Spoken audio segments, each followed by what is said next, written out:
Hi guys, today we're going to see what the all-new second generation Acura Tlx competes with and how it stacks up against the competition. Before we do that, let's take a look at what the different monikers in the Acura world mean. Now we see here that the base model now is a 2-liter turbocharged 4-cylinder VTEC engine making 272 horses. VTEC, keep that in mind.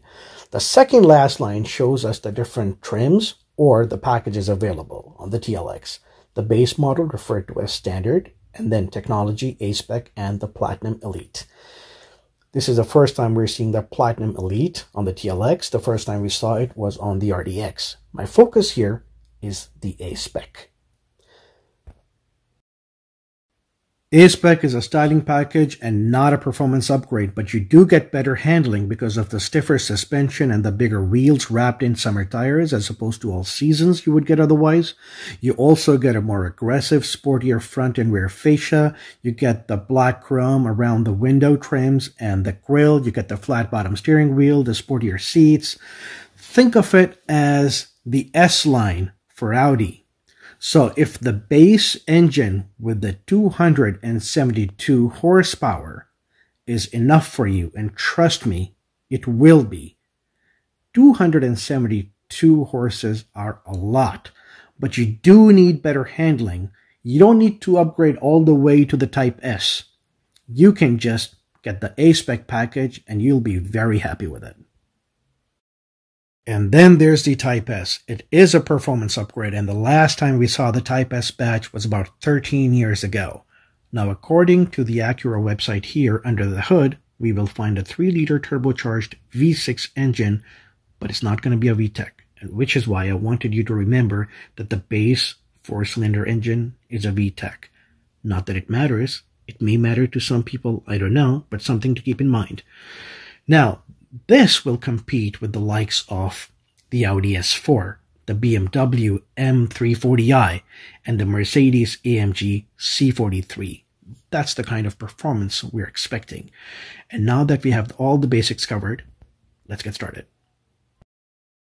Comparing the TLX can be a bit tricky because it's a mid-size sports sedan but priced more like a compact sports sedan. Acura claims that it's more like an Audi A7, but priced more like an Audi A4. Now let's take a look at the competition. We have, from Japan, Infiniti Q50 and the Lexus IS. From Korea, Genesis G70. And from Sweden, Volvo S60. And from the United Kingdom, we have the Jaguar XE. But we're going to take a look at the competition from Germany because that's what everybody benchmarks and wants to beat. Now, styling is subjective, so please let me know in the comment section below your most and least favorite out of the 4. Personally, I feel that Acura and BMW are the more aggressive and sportier looking. Audi has a more restrained look, but it's a good blend of sport and luxury. And Mercedes-Benz has a conservative look. Let's talk numbers. 2021 Acura Tlx making 272 horsepower and 280 pound-feet of torque from a 2-liter turbocharged 4-cylinder VTEC engine made it to an in-house 10-speed automatic transmission. Pricing to be announced. 2020 BMW 330i xDrive. Now xDrive means all-wheel drive in BMW. 255 horsepower and 295 pound-feet of torque coming from a 2-liter turbocharged 4-cylinder engine made it to an 8-speed ZF or ZF for Americans automatic transmission starting at 52,604 Canadian dollars. Now there's a cheaper version, but it's a plug-in hybrid. But we're not comparing hybrids. So this is the cheapest 3 Series you can get. 2020 Mercedes-Benz C300 4MATIC making 255 horsepower, 273 pound-feet of torque coming from a 2-liter turbocharged 4-cylinder engine made it to an in-house 9-speed automatic transmission. Pricing 46,400 Canadian dollars. 4MATIC in Mercedes language means all-wheel drive. 2020 Audi A4 Quattro. Quattro in Audi means all-wheel drive. 248 horsepower, 273 pound-feet of torque from a 2-liter turbocharged 4-cylinder engine mated to an in-house 7-speed automatic transmission. Pricing starts at 46,200 Canadian dollars, which makes Audi the least powerful of the all, not by much, but numbers don't lie, and the TLX being the most powerful. Styling is subjective, so please let me know your least and most favorite rear end of them. Personally, I feel that Acura is the more aggressive and the sportier of the bunch. BMW and Audi tie for a good blend of sport and luxury, and Mercedes-Benz is on the conservative side again. Let's take a look at the interior now. Again, please let me know in the comments section below your least and most favorite. To the top left, Acura, top right, BMW, bottom left, Mercedes-Benz, and the bottom right, Audi. I think it's a tie between the Acura and the BMW. I feel they both look nice, elegant, sporty, modern, and overall nicely put together, well thought out. Mercedes is classic luxury, but it is getting a bit old now. It's been out there for a few years, so it could use a new design, but still looks good. Audi, well put together.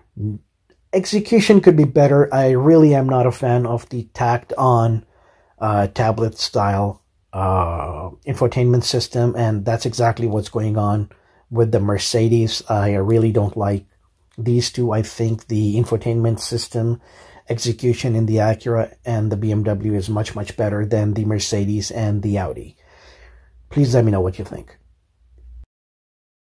Let's take a look at the performance variants of the four cars now.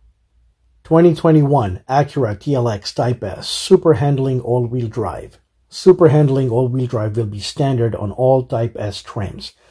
Powered by a 3-liter turbocharged V6 engine. We do not know what the power is going to be like, and we do not know what the pricing is going to be like. Acura will announce that sometime maybe later this year or early next year. 2020 BMW M340i xDrive, making 382 horsepower and 369 pound-feet of torque, coming from a 3-liter turbocharged inline-6 engine mated to an 8-speed automatic ZF transmission, or for Americans, ZF. Pricing starts at 65,354 Canadian dollars. 2020 Mercedes-AMG C43 4MATIC. That's right. Mercedes likes to call their performance variants Mercedes-AMG now instead of Mercedes-Benz. Making 385 horsepower, 384 pound-feet of torque, coming from a 3-liter bi-turbo V6 engine. Bi-turbo in Mercedes-Benz means twin-turbo, mated to a 9-speed automatic transmission, and starting at 59,900 Canadian dollars. The most powerful of the three and the cheapest. 2020 Audi S4 Quattro, making 349 horsepower, 369 pound-feet of torque, coming from a 3-liter turbocharged V6 engine mated to an 8-speed automatic ZF, or for Americans, ZF transmission, starting at 63,800 Canadian dollars. Judging by these numbers, the TLX Type S should make between 350 to 400 horsepower. Let's say only time will tell. As for the looks, again, styling is subjective. The C43 looks conservative. The TLX Type S clearly looks the more aggressive and sportier one. And it's a tie between the BMW and the Audi. It's a good blend of sport and luxury. Please let me know in the comments section below what your least and most favorite is. Here is a rear end look of these performance variants. Again, Styling is subjective, so please let me know in the comments section below what your most and least favorite is. Again, the TLX seems to be looking the most aggressive and sporty. Mercedes-Benz, again, conservative. And again, it's a tie between the BMW and the Audi. They have a good balance of sport and luxury. Look at the sporty interior of these performance variants. As you can see, it's pretty much the same with a few tweaks. Now you'll see the flat bottom steering wheel on Acura, Mercedes, and Audi. BMW likes to keep it round. They also have sportier seats. You'll see a change in the trim. Mercedes has this carbon fiber trim. Acura has a metallic look going on, and so does BMW. Let me know in the comments section below what your least and most favorite is. I still feel that Acura and BMW have the best execution of the four. Mercedes, however, I did say that it looks elegant but kind of conservative, but with this carbon fiber trim, it does look a bit sporty. Audi, it doesn't feel much different. I do see the diamond stitch seats and the flat bottom steering wheel, but for the most part, it looks the same to me. Let me know what you think. Let's take a look at the side profile of the cars, and immediately you can see that the TLX is significantly longer than the other three. Acura claims that the TLX is more like an Audi A7 than it is like an Audi A4, and now it's time to validate that claim. Turns out Acura was right. The TLX is 194.6 inches long and the Audi A7 is 195.6 inches long. Just a 1-inch difference, but significantly longer than the Audi A4, Mercedes-Benz C300, and BMW 330i. I'm not going to go through the width and height because they are within inches of each other and we were only looking for the length of the car. I hope you enjoyed the video, and if you haven't already, please subscribe, and thank you for watching.